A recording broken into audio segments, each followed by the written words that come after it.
ഗവൺമെന്റിന്റെ നിഷേധാത്മകമായ സമീപനത്തിൽ പ്രതിഷേധിച്ചാണ് ഞങ്ങൾ ഇന്നും സഭാ നടപടികൾ ബഹിഷ്കരിച്ചത്.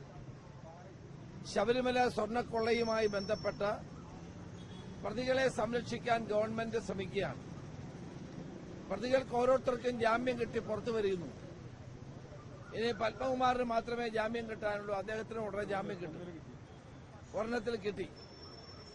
അപ്പോൾ പ്രതികൾക്ക് കുറ്റപത്രം കൊടുക്കാതിരിക്കുന്നത് കൊണ്ട് 90 ദിവസത്തിനകം കുറ്റപത്രം കൊടുക്കാതിരിക്കുന്നത് കൊണ്ട് സ്വാഭാവിക ജാമ്യം ലഭിച്ച് പുറത്തു വന്നുകൊണ്ടിരിക്കുന്നു. സുപ്രീം കോടതി പോലും ജാമ്യം നിഷേധിച്ചതിന് ഏറ്റവും നല്ല മാർഗം ഇതാണെന്ന് കണ്ടിട്ടാണ് കുറ്റപത്രം സമർപ്പിക്കാതിരിക്കുന്നത്. നടിയെ ആക്രമിച്ച കേസിൽ പാർഷ്യലായ കുറ്റപത്രം സമർപ്പിച്ച് പ്രതികൾക്ക് ജാമ്യം കൊടുക്കാതിരുന്ന നടപടി കേരളത്തിന്റെ ജനങ്ങൾ കണ്ട ഒരു കാര്യമാണ്.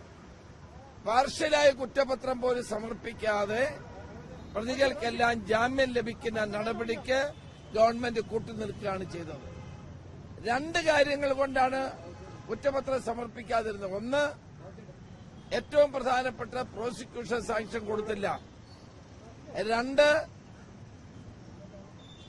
കെമിക്കൽ അനാലിസിസിന്റെ റിപ്പോർട്ട് കിട്ടിയില്ല. ഈ രണ്ട് കാരണങ്ങൾ കൊണ്ടാണ് കുറ്റപത്രം വൈകിയതെന്നാണ് പറഞ്ഞത്. ഇത് രണ്ടും ചെയ്യേണ്ടത് മുഖ്യമന്ത്രിയാണ്, ആഭ്യന്തര വകുപ്പായിരുന്നു.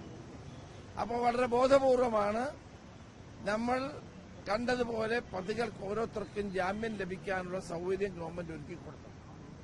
രണ്ടാമത്തെ കാര്യം, 41 ദിവസം തന്ത്രി ജയിലിൽ കിടന്നിട്ട് ഇപ്പോൾ കൊല്ലം വിജിലൻസ് കോടതി പറയുന്നു അയാട്ട ഓഫ് എവിഡൻസ് ഇല്ല, അദ്ദേഹത്തെ ഞങ്ങൾ ജാമ്യം കൊടുത്ത് വിടുകയാണെന്നാണ് പറഞ്ഞത്. ഒരു തെളിവിന്റെ ഒരു കണിക പോലും കണ്ടെത്താൻ കഴിഞ്ഞിട്ടില്ല.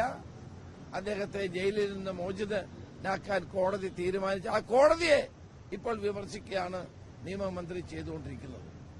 ഏതായാലും ഇതിൽ പ്രതിഷേധിച്ചുകൊണ്ടാണ് ഞങ്ങൾ ഇന്ന് സഭാ നടപടികൾ ബഹിഷ്കരിച്ചത്. ഞങ്ങളുടെ പാർലമെന്ററി പാർട്ടിയുടെ ഉപനേതാവ് ശ്രീ കെ ബാബു മറ്റു കാര്യങ്ങൾ വിശദീകരിക്കും.